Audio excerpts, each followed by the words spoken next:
여러분, 혹시 이런 경험 있으신가요? 평생 성실하게 살아왔고, 누구에게나 친절했고, 속마음을 숨기지 않고 정직하게 대했는데, 나이가 들수록 오히려 사람들이 나를 가볍게 대하는 것 같다는 느낌 말입니다. 어떤 분은 왜 내가 베푼 호의는 기억도 안 하지? 라고 서운해하시고, 또 어떤 분은 사람들이 나를 만만하게 보는 것 같아라며 씁쓸해하십니다. 사실 이것은 여러분만의 문제가 아닙니다. 많은 시니어 분들이 공통적으로 느끼는 인간관계의 아이러니입니다. 착하게 살았는데 왜 존중받지 못할까요? 솔직하게 대했는데 왜 이용당하는 기분이 들까요? 오늘은 이 질문에 대한 답을 함께 찾아보려 합니다. 오늘 제가 여러분과 나누고 싶은 이야기는 관계를 지배하는 처세의 기술입니다. 여기서 지배라는 표현이 조금 낯설게 느껴지실 수도 있습니다. 하지만 이것은 남을 조종하거나 이기적으로 행동하라는 뜻이 아닙니다. 오히려 그 반대입니다. 스스로를 지키면서도 품위 있게, 존중받으면서도 따뜻하게 관계를 이어가는 지혜에 관한 이야기입니다. 나이가 들수록 우리는 더 현명해져야 합니다. 그저 착한 사람이 아니라 지혜로운 사람이 되어야 합니다. 오늘 이 시간이 끝날 때쯤이면 여러분은 그래서 내가 그동안 힘들었구나라는 깨달음과 함께 이제부터는 이렇게 해야겠다는 구체적인 방향을 얻으실 수 있을 겁니다. 먼저 첫 번째로 말씀드리고 싶은 것은 속마음을 너무 쉽게 드러내지 말라는 것입니다. 우리는 어릴 적부터 정직이 최선이라고 배워왔습니다. 솔직한 사람이 좋은 사람이라고 들었습니다. 물론 그것은 맞는 말입니다. 하지만 세상은 늘 우리의 솔직함을 존중해주지는 않습니다. 오히려 당신의 감정을 알아챈 사람들이 그것을 약점으로 이용하는 경우가 많습니다. 예를 들어볼까요? 어떤 분이 자녀에게 엄마는 너 없으면 너무 외로워라고 자주 말한다고 합시다. 그 말은 진심입니다. 하지만 그 말을 듣는 자녀는 어떻게 느낄까요? 처음엔 미안해하고 자주 연락할 겁니다. 하지만 시간이 지나면 부담이 됩니다. 엄마는 항상 외로워하시니까 내가 뭘 해도 부족해라는 생각이 들고 결국 연락이 뜸해집니다. 이것이 바로 감정을 지나치게 드러냈을 때 생기는 역효과입니다. 카드 게임을 생각해 보십시오. 패를 먼저 보여주는 사람은 절대 이길 수 없습니다. 인간관계도 마찬가지입니다. 당신이 무엇을 원하는지, 무엇이 약점인지, 무엇을 두려워하는지를 모두 보여주면 상대는 그것을 기준으로 당신을 대합니다. 의도가 나쁘지 않더라도 자연스럽게 그렇게 됩니다. 반대로 적절한 침묵과 신비감을 유지하는 사람은 어떨까요? 사람들은 그 사람을 함부로 대하지 못합니다. 저 사람은 뭘 생각하는지 모르겠어라는 생각이 들면 자연스럽게 조심스럽고 예의 바르게 대하게 됩니다. 이것은 거짓말을 하라는 뜻이 아닙니다. 다만 모든 것을 다 말할 필요는 없다는 뜻입니다. 당신의 외로움, 당신의 불안, 당신의 절실함은 당신만의 것으로 간직하십시오. 그것이 오히려 당신을 보호하는 가장 강력한 방패가 됩니다. 두 번째로 말씀드리고 싶은 것은 고마운 사람보다 필요한 사람이 되라는 것입니다. 이 말이 조금 냉정하게 들릴 수도 있습니다. 하지만 현실을 직시해야 합니다. 사람들의 감사는 시간이 지나면 사라집니다. 아무리 큰 은혜를 베풀어도 석 달이 지나면 잊혀지고 1년이 지나면 당연했던 일이 됩니다. 하지만 필요는 다릅니다. 상대가 당신을 필요로 한다면 그 관계는 오래 지속됩니다. 예를 들어봅시다. 은퇴 후 동네 노인정에서 봉사활동을 하시는 분이 계십니다. 처음엔 모두가 고마워합니다. 하지만 몇 달 지나면 그 고마움은 희미해집니다. 반면 컴퓨터를 잘 다루는 어르신이 계셔서 다른 분들의 스마트폰 문제를 해결해 주신다면 어떨까요? 그분은 단순히 고마운 사람이 아니라 필요한 사람입니다. 뭔가 문제가 생기면 사람들이 찾습니다. 그 관계는 훨씬 오래 지속되고 또 더 존중받습니다. 이것은 냉정한 계산이 아닙니다. 오히려 현명한 관계 설계입니다. 당신이 다른 사람에게 필요한 존재가 되면 당신도 외롭지 않고 상대도 당신을 소중히 여깁니다. 그렇다면 어떻게 필요한 사람이 될 수 있을까요? 돈이 많거나 힘이 있어야만 가능한 건 아닙니다. 당신만이 가진 지식, 경험, 따뜻함도 충분히 필요의 영역입니다. 예를 들어 손주들에게 옛날 이야기를 재미있게 들려주시는 할머니, 텃밭 가꾸는 법을 알려주시는 할아버지, 아파트 화단을 아름답게 가꾸시는 분, 이웃의 고민을 잘 들어주시는 분, 이 모든 것이 필요입니다. 중요한 건 당신의 존재가 상대에게 어떤 가치를 주느냐입니다. 그저 착한 사람으로 기억되는 것보다 없으면 아쉬운 사람으로 기억되는 것이 훨씬 낫습니다. 세 번째, 매력은 최고의 설득 도구입니다. 나이가 들면 실력이나 경험으로 승부해야 한다고 생각하기 쉽습니다. 물론 그것도 중요합니다. 하지만 사람의 마음을 움직이는 것은 실력만이 아닙니다. 태도, 분위기, 그리고 인간적인 호감이 훨씬 더 강력한 힘을 발휘합니다. 같은 말을 해도 어떤 사람이 하면 귀에 쏙쏙 들어오고 어떤 사람이 하면 잔소리로 들립니다. 왜 그럴까요? 바로 매력의 차이입니다. 여기서 말하는 매력은 외모가 아닙니다. 물론 단정한 차림새도 중요하지만 진짜 매력은 내면에서 나옵니다. 사람들은 자신을 편안하게 해주는 사람, 함께 있으면 기분이 좋아지는 사람에게 끌립니다. 한 가지 예를 들어보겠습니다. 복지관에서 만난 두 분의 어르신이 계십니다. 한 분은 늘 불평이 많으십니다. 요즘 젊은 사람들은 예의가 없어 세상이 왜 이 모양이냐는 말을 자주 하십니다. 또 한 분은 비슷한 나이지만 늘 밝으십니다. 그래도 이만하면 괜찮지. 요즘 애들도 나름대로 힘들어하며 긍정적으로 받아들이십니다. 누가 더 인기가 많을까요? 당연히 후자입니다. 사람들은 자신의 기분을 끌어내리는 사람을 피하고 기분을 올려주는 사람을 찾습니다. 이것이 바로 매력입니다. 타고난 매력이 없다고요? 괜찮습니다. 매력은 만들어질 수 있습니다. 밝은 표정 연습하기, 긍정적인 말투 훈련하기, 상대의 말을 경청하기, 작은 칭찬 건네기, 이런 것들이 모두 매력을 만드는 훈련입니다. 나이가 들수록 이런 매력이 더 중요합니다. 실력으로 밀어붙일 나이도 아니고 권위로 누를 위치도 아니기 때문입니다. 사람들이 기꺼이 당신의 말을 듣게 만드는 힘, 그것이 바로 매력입니다. 네 번째, 적에게도 호의를 베풀어라. 이 말은 정말 실천하기 어려운 지혜입니다. 눈에는 눈, 이에는 이로 대응하는 것은 누구나 합니다. 나를 미워하는 사람을 나도 미워하는 건 자연스러운 반응입니다. 하지만 그것은 초보자의 대응입니다. 진짜 고수는 적을 아군으로 바꿉니다. 이것은 통찰과 인내가 필요한 고급 기술입니다. 왜 이것이 중요할까요?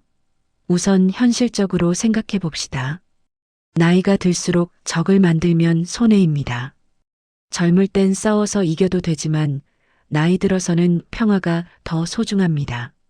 당신을 싫어하는 사람과 계속 신경전을 벌이는 것보다 그 사람을 중립으로, 더 나아가 우호적으로 만드는 것이 훨씬 현명합니다. 실제 사례를 하나 말씀드리겠습니다. 한 아파트에 사시는 어르신이 계셨습니다. 이웃집 사람이 늘 시비를 걸고 트집을 잡았습니다. 주차 문제, 소음 문제 등등으로 자주 다퉜습니다. 어느 날 그 어르신은 다른 방법을 택했습니다. 텃밭에서 고추를 많이 수확하셨는데 그 이웃집에도 한 봉지 갖다 놓으셨습니다. 말없이 문 앞에 두고 오셨습니다. 그 후로 이상한 일이 벌어졌습니다. 그 이웃이 더 이상 트집을 잡지 않았습니다. 며칠 후엔 인사도 하더니 나중엔 자기가 만든 김치를 갖다 주기까지 했습니다. 이것이 바로 적에게 베푸는 호의의 힘입니다. 사람은 자신에게 잘해주는 사람을 미워하기 어렵습니다. 물론 모든 경우에 통하는 건 아닙니다. 하지만 상당수의 적대감은 오해나 자존심에서 비롯됩니다. 먼저 손을 내미는 것만으로도 그 벽이 허물어지는 경우가 많습니다. 5번째, 지나친 호의는 오히려 관계를 망칩니다. 이것은 정말 중요한 지혜입니다. 많은 분들이 이 부분에서 실수를 하십니다. 좋은 마음으로 베푼 호의가 오히려 관계를 어색하게 만들거나 심지어 상대를 멀어지게 만드는 경우가 있습니다. 왜 그럴까요? 사람은 갚을 수 없는 은혜를 받으면 부담스러워합니다. 예를 들어 손주에게 용돈을 주시는 할아버지가 계십니다. 처음엔 10,000원, 20,000원 주시다가 나중엔 10만 원, 20만 원을 주십니다. 손주는 처음엔 고마워하지만 나중엔 부담스러워합니다. 할아버지가 너무 많이 주시는데 나는 뭘 해드릴 수가 없어라는 생각에 오히려 할아버지를 피하게 됩니다. 이것이 바로 지나친 호의의 역효과입니다. 미국의 심리학자 칼 로저스는 이런 말을 했습니다. 진정한 관계는 균형에서 시작된다. 한쪽이 일방적으로 주기만 하는 관계는 건강하지 않습니다. 상대가 갚을 수 있는 만큼만 베푸십시오. 감당할 수 없는 은혜는 감사가 아니라 짐이 됩니다. 그렇다면 어떻게 해야 할까요? 호의를 베풀 때는 상대의 형편을 고려하십시오. 상대가 답례할 수 있는 수준에서 베푸는 것이 좋습니다. 그래야 상대도 편하고 관계도 오래갑니다. 또 한 가지, 베풀었다는 티를 내지 마십시오. 내가 너한테 이렇게 해줬는데 라는 말은 절대 하지 마십시오. 그 순간 당신의 호의는 호의가 아니라 빚이 됩니다. 진짜 호의는 가볍게 주고 깨끗이 있는 것입니다. 6번째, 적절한 침묵은 무기입니다. 우리는 살면서 수많은 말들을 듣습니다. 때로는 불쾌한 말, 때로는 도발적인 말, 때로는 무례한 말을 듣습니다. 그럴 때마다 반응해야 할까요? 아닙니다. 모든 말에 대응할 필요는 없습니다. 오히려 침묵이 더 강력한 무기가 될 때가 많습니다. 누군가 당신을 자극하려 할 때 당신이 화를 내면 상대의 목적이 이루어집니다. 하지만 당신이 침묵으로 대응하면 상대는 어찌할 바를 모릅니다. 마치 주먹을 휘둘렀는데 공기만 때린 것 같은 기분이 들 겁니다. 공자는 이런 말을 했습니다. 말을 아는 자는 말하지 않고 말하는 자는 알지 못한다. 진정한 지혜는 때로 침묵 속에 있습니다. 특히 나이가 들수록 이 침묵의 기술이 중요합니다.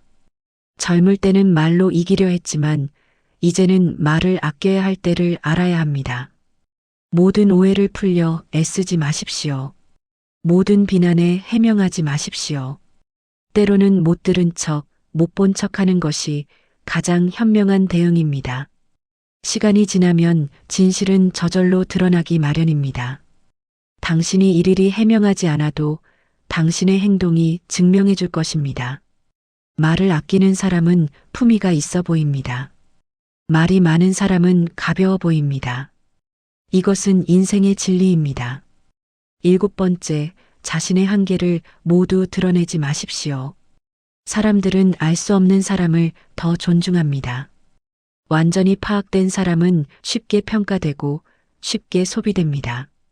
이것은 조금 슬픈 진실이지만 받아들여야 할 현실입니다. 당신이 무엇을 할 수 있고 무엇을 할 수 없는지, 어디까지가 한계인지를 모두 보여주면 사람들은 그것을 기준으로 당신을 대합니다. 저 사람은 이것밖에 못해, 저 사람은 여기까지야 라고 생각하게 됩니다. 반면 당신의 능력이나 한계를 정확히 알 수 없는 사람은 어떨까요? 사람들은 함부로 대하지 못합니다. 저 사람은 뭔가 더 있을 것 같은데라는 생각에 조심스럽게 존중하며 대합니다. 이것은 허세를 부리라는 말이 아닙니다. 거짓으로 자신을 포장하라는 뜻도 아닙니다. 다만 모든 것을 다 보여줄 필요는 없다는 뜻입니다. 당신이 얼마나 외로운지, 얼마나 돈이 없는지, 얼마나 건강이 나쁜지를 모두 말할 필요는 없습니다. 그것은 당신만의 영역으로 남겨두십시오. 사람들은 신비로운 사람에게 끌립니다. 모든 것이 다 보이는 사람은 흥미를 잃게 됩니다. 이것은 인간의 본성입니다. 특히 나이가 들수록 이 원칙이 중요합니다. 사람들이 저 어르신은 뭔가 다르다고 느끼게 만드십시오. 평범한 노인이 아니라 뭔가 깊이가 있는 사람으로 보이게 하십시오. 그러기 위해선 모든 것을 다 드러내지 말아야 합니다. 8번째, 존경은 강요할 수 없습니다. 많은 어르신들이 이 부분에서 힘들어 하십니다. 내가 너희 부모인데 존경해야지, 내가 선배인데 대우를 받아야지라고 생각하십니다. 하지만 현실은 그렇지 않습니다. 지위나 나이가 자동으로 존경을 만들어주지 않습니다. 진정한 존경은 자질에서 나옵니다. 당신이 어떤 사람인가, 어떻게 행동하는가, 어떤 가치를 보여주는가가 존경을 만듭니다. 존경받고 싶다면 묵묵히 결과로 증명하십시오. 말로 나를 존경해라고 요구하는 순간 존경은 사라집니다. 지금부터는 책 권력의 법칙을 통해 이 부분을 더 깊이 살펴보겠습니다. 저자 로버트 그린은 이 책에서 48가지 권력의 법칙을 이야기합니다. 그 중 하나가 바로 존경은 행동으로 얻는 것입니다. 그는 역사 속 수많은 인물들을 분석하며 이런 결론을 내렸습니다. 진정으로 존경받는 사람들은 자신의 위치를 내세우지 않았다는 것입니다. 대신 그들은 일관된 행동, 확고한 원칙, 그리고 결과로 증명했습니다.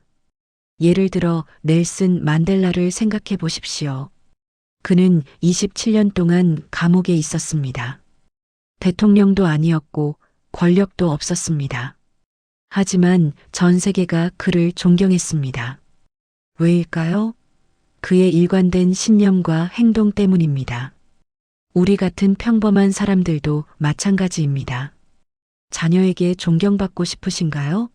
그렇다면 존경받을 만한 모습을 보여주십시오. 나이 들어서도 배우고 성장하고 긍정적으로 살아가는 모습 말입니다. 이웃에게 존중받고 싶으신가요? 그렇다면 먼저 이웃을 존중하십시오.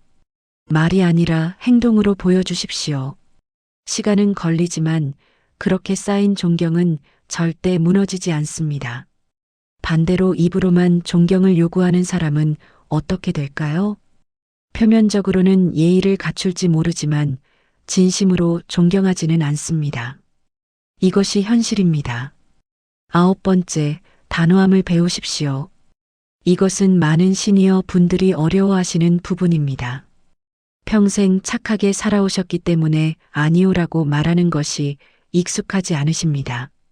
하지만 단호함이 없는 관계는 오래가지 못합니다. 단맛만 있는 음식이 금방 물리듯이 단맛만 있는 관계는 가볍게 소비됩니다. 때로는 쓴맛도 필요합니다. 예를 들어볼까요?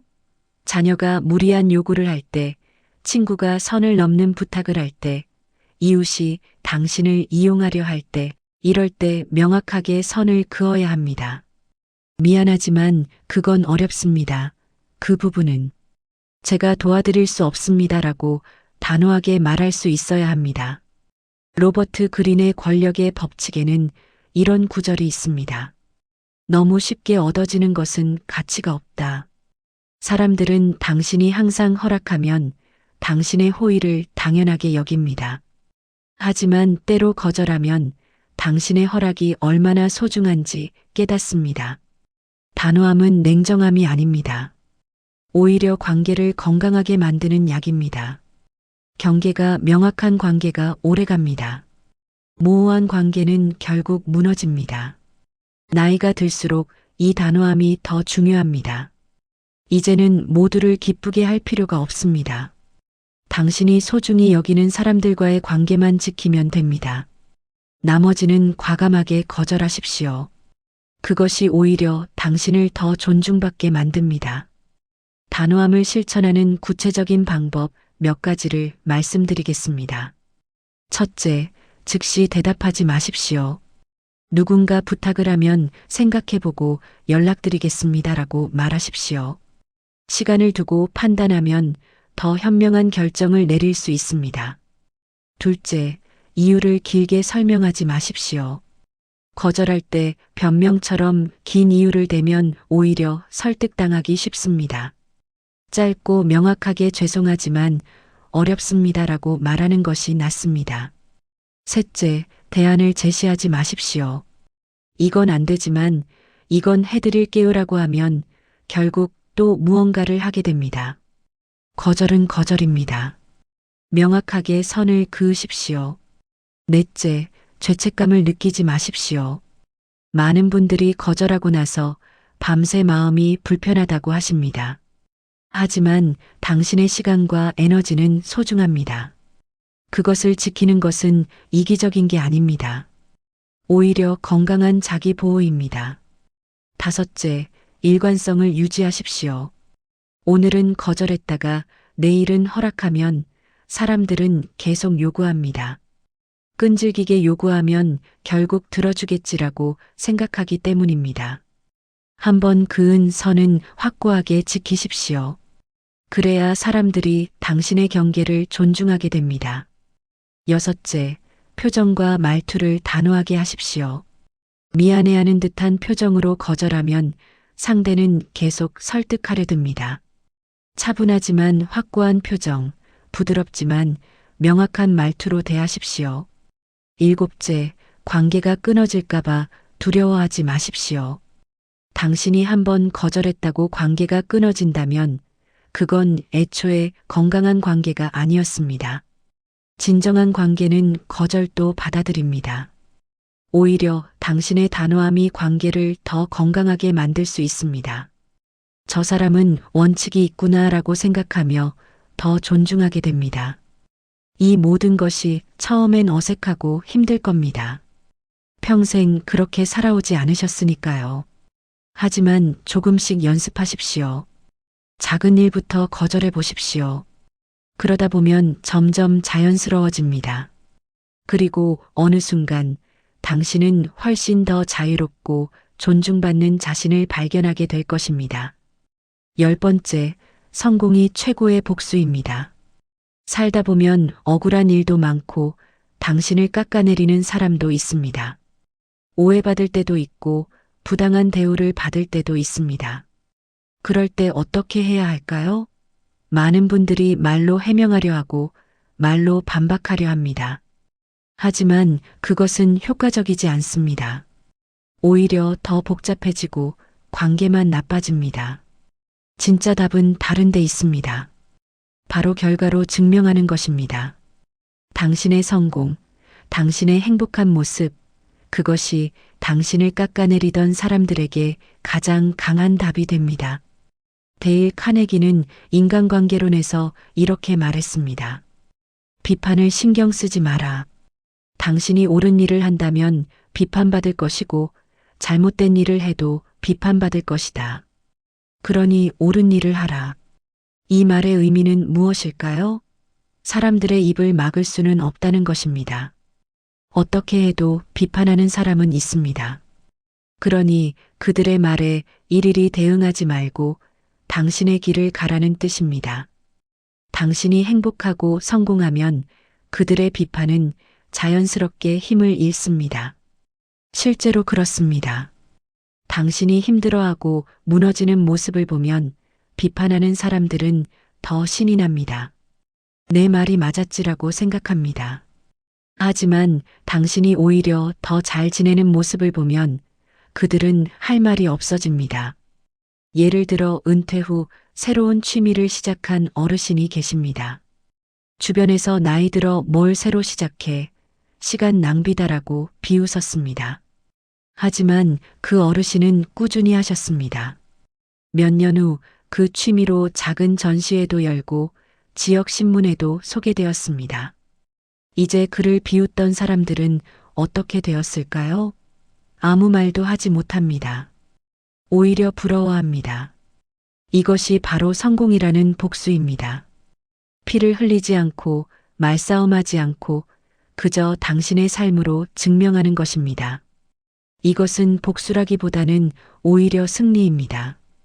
당신을 깎아내리려던 사람들의 예상을 뒤엎고 당신 자신의 가치를 증명하는 것입니다. 그렇다면 구체적으로 어떻게 해야 할까요? 첫째, 말대꾸하지 마십시오. 누군가 당신을 비난할 때 즉시 반박하고 싶은 마음이 들 겁니다. 하지만 참으십시오. 말로 싸우면 이기는 사람이 없습니다. 둘째, 에너지를 낭비하지 마십시오. 당신을 비판하는 사람들에게 쓸 시간에 당신 자신을 발전시키는 데 쓰십시오. 셋째, 묵묵히 실천하십시오. 건강관리, 새로운 배움, 따뜻한 관계 만들기, 이런 것들이 모두 당신의 성공입니다. 넷째, 행복한 모습을 보여주십시오. SNS든 동네에서든 밝고 즐거운 모습으로 지내십시오. 그것이 가장 강력한 메시지입니다. 다섯째, 시간을 당신의 편으로 만드십시오. 급하게 증명하려 하지 마십시오. 천천히, 꾸준히 쌓아가십시오. 1년 후, 2년 후, 사람들은 당신의 변화를 보게 될 것입니다. 여섯째, 감정적으로 대응하지 마십시오. 차갑게 식히고 냉정하게 판단하십시오. 분노는 당신만 소진시킵니다. 일곱째, 당신을 지지하는 사람들에게 집중하십시오. 세상 모든 사람이 당신을 이해할 필요는 없습니다. 당신을 사랑하고 응원하는 소수의 사람들이면 충분합니다. 그들과의 관계를 깊이 있게 만들어 가십시오. 그것이 진짜 성공입니다. 지금까지 10가지 지혜를 말씀드렸습니다. 속마음을 지키고 필요한 사람이 되고 매력을 키우고 적에게도 호의를 베풀고 호의의 균형을 맞추고 침묵의 힘을 활용하고 한계를 드러내지 않고 존경은 행동으로 얻고 단호함을 갖추고 성공으로 증명하는 것. 이 모든 것이 결국 하나로 귀결됩니다. 바로 자기 단련입니다. 이 모든 기술의 핵심은 외부가 아니라 내부에 있습니다. 남을 바꾸려 하지 말고 나를 바꾸십시오. 남을 통제하려 하지 말고 나를 통제하십시오. 그것이 진짜 처세의 기술입니다. 로버트 그린은 권력의 법칙에서 이렇게 말합니다. 진정한 권력은 자기 자신을 지배하는 데서 나온다. 다른 사람을 지배하려는 사람은 결국 실패합니다. 하지만 자기 자신을 지배할 수 있는 사람은 어디서든 존중받습니다. 자신의 감정을 통제하고 자신의 말을 조절하고 자신의 행동을 관리하는 사람, 그 사람이야말로 진짜 강한 사람입니다. 나이가 들수록 이것이 더 중요합니다. 젊을 때는 외부 조건으로 승부할 수 있습니다. 돈, 지위, 외모 등으로 말입니다. 하지만 나이가 들면 그런 것들은 점차 사라집니다. 그때 남는 것은 오직 당신 자신입니다. 당신의 품격, 당신의 태도, 당신의 지혜, 그것만이 남습니다. 그래서 오늘 말씀드린 모든 것은 결국 자기 수양으로 귀결됩니다. 속마음을 지키는 것도 수양이고, 침묵을 지키는 것도 수양이고, 단호함을 갖는 것도 수양입니다. 이 모든 것이 쉽지 않습니다. 평생의 습관을 바꾸는 것은 어려운 일입니다. 하지만 불가능하지는 않습니다. 조금씩 천천히 꾸준히 연습하면 됩니다. 오늘 당장 모든 것을 바꿀 수는 없습니다. 하지만 오늘 하나라도 시작할 수는 있습니다. 오늘부터 속마음을 조금 덜 드러내 보십시오. 오늘부터 모든 말에 반응하지 말아 보십시오. 오늘부터 작은 부탁 하나를 거절해 보십시오. 그렇게 하루하루 쌓이면 어느새 당신은 완전히 다른 사람이 되어 있을 것입니다. 마지막으로 한 가지만 더 말씀드리겠습니다. 이 모든 기술을 배우는 이유는 남을 이기기 위함이 아닙니다. 자신을 지키고 품위 있게 살아가기 위함입니다. 나이가 들수록 우리에게 필요한 것은 더 많은 관계가 아니라 더 건강한 관계입니다. 더 많은 승리가 아니라 더 평화로운 일상입니다. 오늘 말씀드린 지혜들이 여러분의 남은 인생을 더 편안하고 존중받는 시간으로 만들어주길 바랍니다. 속마음은 지키고, 말은 아끼고, 매력은 키우고, 단호함은 유지하십시오. 그리고 무엇보다 당신 자신을 사랑하고 존중하십시오. 그것이 가장 중요한 처세의 기술입니다. 여러분, 오늘도 건강하시고 행복하시길 바랍니다. 당신의 지혜로운 여생을 진심으로 응원합니다.